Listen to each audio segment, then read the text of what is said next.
Alors bonjour tout le monde, mon nom est Maria. Pour faire suite à cette série sur l'environnement, on va continuer avec un document qui s'intitule ONU, sans environnement naturel sain, il n'y a pas d'avenir pour l'homme.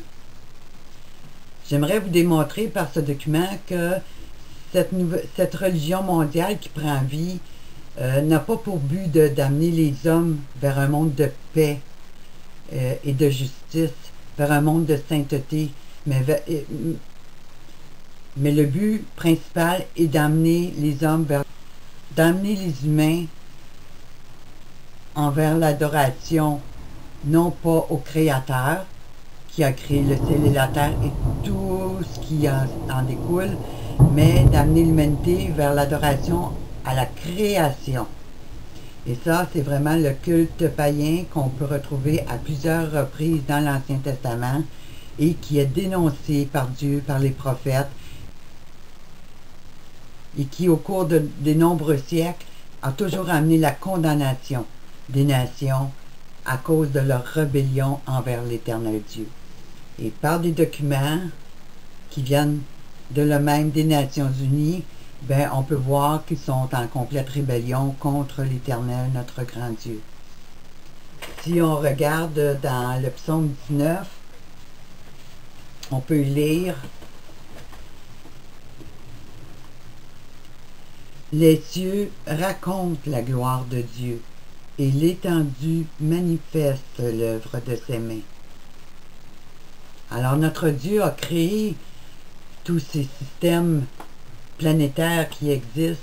Il a créé la planète Terre, il a créé les habitants, les animaux, les poissons, les oiseaux, les reptiles et tout ce que vous voulez. Mais jamais, sinon pour le condamner, jamais Dieu n'a encouragé les humains à adorer la création plutôt que sa grandeur. Il est le principal instigateur de toute cette création, et Satan le sait très bien. Mais son orgueil s'est élevé au-dessus de celui de Dieu, et tout ce que Dieu a créé, il a décidé de le détruire, de le corrompre, et d'amener l'humanité à adorer la création plutôt que le Créateur. Puis, on va regarder de plus près ce document important qui nous confirme ce que je vous dis. Puis ensuite, je vous montrerai quelques-uns des démons qui sont associés à ce programme environnemental.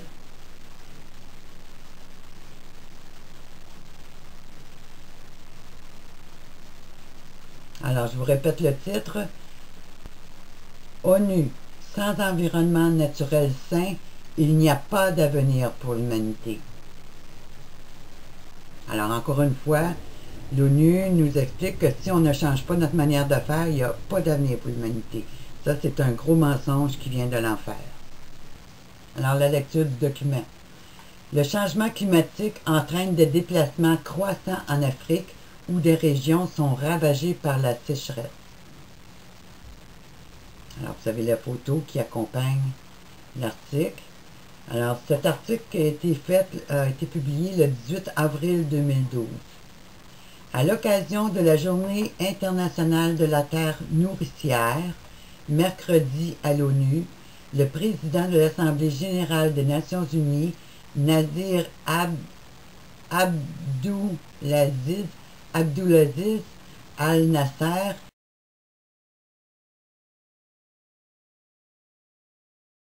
a rappelé l'importance d'assurer l'harmonie entre les humains et la nature, grâce à des actions multilatérales et scientifiques. Un dialogue interactif sur le thème « Harmonie avec la nature » a été organisé mercredi au siège de l'ONU par l'Assemblée générale.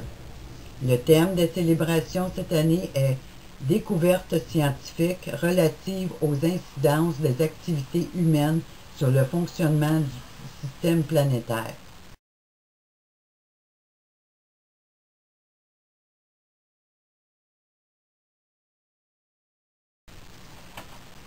Dans de nombreux pays et régions du monde, La Terre nourricière est l'expression fréquemment utilisée en référence à la planète Terre. Elle traduit l'interdépendance entre les êtres humains, les autres espèces vivantes de la planète. Pour les Boliviens, ça c'est important, pour les Boliviens, la terre nourricière s'appelle Pachamama et pour les Nicaraguayens, il s'agit de Tonantzin. Tonantzin. Des avancées récentes dans la science du système planétaire confirment que l'humanité fait face à des risques graves, des risques qui ont un impact négatif sur le développement humain et pour notre existence sur la Terre, a dit M. Al-Nasser dans un discours lu par le vice-président de l'Assemblée générale Peter Thompson. Selon le président de l'Assemblée générale, le changement climatique, la désertification et la perte de biodiversité représentent un défi pour le développement humain. La croissance économique créée par une consommation et une production non durables empêche notre recherche d'harmonie à l'intérieur et entre les sociétés, ainsi qu'entre l'humanité et l'environnement naturel. En tant que race humaine, nous disposons des ressources, du savoir scientifique et du savoir-faire nécessaires pour sauver notre planète, a appelé M. Al-Nasser. Nos efforts pour atteindre le développement durable, oui, ce mot-là, il revient tout le temps, doivent être considérés comme un investissement dans l'avenir de l'humanité. La proclamation du 22 avril comme Journée internationale de la Terre nourricière est une façon de reconnaître que la Terre et ses écosystèmes sont source de vie et de nourriture pour ses habitants.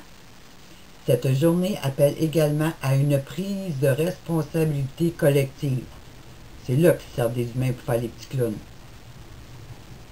Comme le réclame la Déclaration de Rio de 1992, pour promouvoir l'idée d'une harmonie avec la nature et d'un juste équilibre entre les nécessités économiques, sociales et environnementales au bénéfice des générations présentes et futures.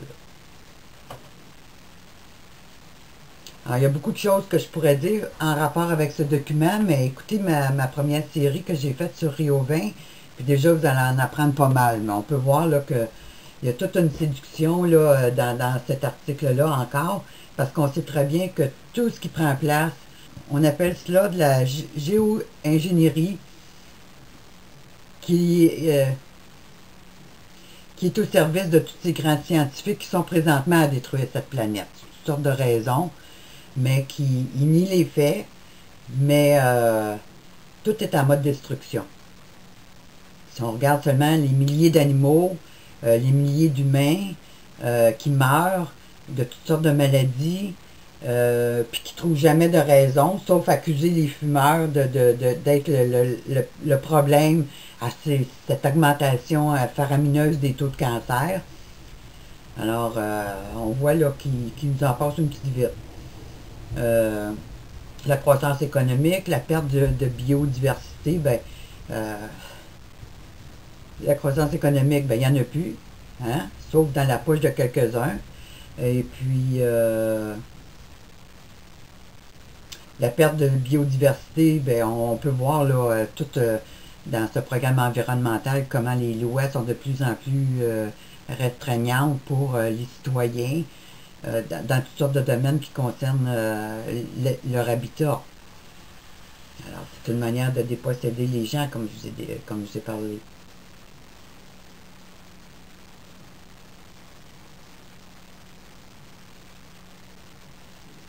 Alors, ce qu'on veut amener l'humanité, c'est à vivre dans une harmonie avec la nature.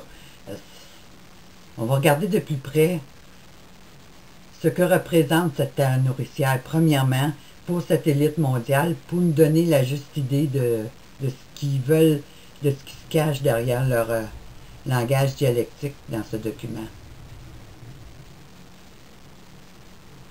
Okay. J'ai pas fait une étude spécifique sur la date du 22. Pourquoi qu'ils ont choisi la date du 22 avril comme étant la journée de la Terre-Mère? de la fête de la Terre-Mère. Mais avec qu'est-ce que je vais vous donner comme information, vous pourrez continuer vous-même à regarder de plus près pour en savoir un peu plus. Alors, dans l'article, on nous parle un dialogue interactif sur le thème harmonie de la nature. Bien ça, tout de suite, ce mot harmonie de la nature a attiré mon attention. Parce que si je regarde sur le monument de Georgia Guidestone,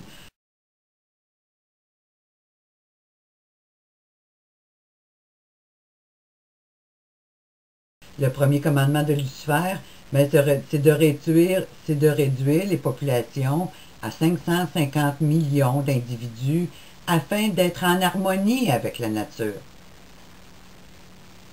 Alors, on se sert du programme environnemental pour dire qu'on est en surpopulation puis que la Terre est en grand danger à cause de cette surpopulation-là de 7 milliards d'habitants qu'on serait, supposément. Alors, il faut qu'il y ait un plan radical d'extermination des populations afin justement d'amener cette harmonie avec la nature. Conviendrez avec moi que si on fait juste une petite analyse de toutes ces terres et ces grandes étendues de terrain que ces riches de ce monde possèdent, ben, il y aurait de la place en masse. Ben, avec tous les espaces qu'il y a, ben, il y aurait assez de place pour tout le monde. Alors, moi, je n'achète pas leur mensonge. Je ne crois pas à ce mensonge. Le but, c'est le but réel qui se cache derrière cette harmonie avec la nature et d'avoir seulement 500 millions d'individus sur la Terre. C'est qu'ils considèrent, puis ça, quand on lit leurs documents, on peut le voir très clairement, c'est qu'eux considèrent qu'ils n'ont pas besoin de tous ces humains pour faire runner la machine, si on peut dire. Avec 550 millions d'individus, ou à peu près, qui vont servir d'esclaves à cette élite qui vont vivre, eux autres, la grande abondance, ben, c'est ça le plan.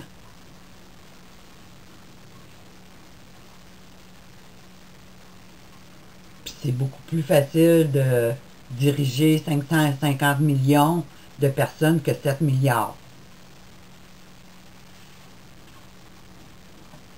Alors, tout ce programme a rapport direct avec la dépopulation radicale de la planète afin d'amener cet équilibre que nos élites jugent important pour la survie de la planète Terre. Si nous analysons ce qui se dit dans cet article, nous retrouvons plusieurs choses intéressantes en lien avec ce monde des esprits ténébreux. La terre nourricière est une expression fréquemment utilisée en référence avec la planète Terre. Elle traduit l'interdépendance entre les êtres humains, les autres espèces et les autres espèces vivantes de la planète. Alors, on nous dit que pour les Boliviens, la terre nourricière s'appelle Pachamama. Et pour les Nicaraguayens, il s'agit de Tonantzin. Alors, on sait que de tout temps, les adorateurs de Satan ont toujours adoré la création au lieu du Créateur. Et ici, nous voyons dans cet article que rien n'a changé. Pourtant, ces derniers n'ont aucun problème à détruire cette planète afin de s'emparer de toutes les richesses naturelles en laissant sur leur passage la Terre en très mauvais état.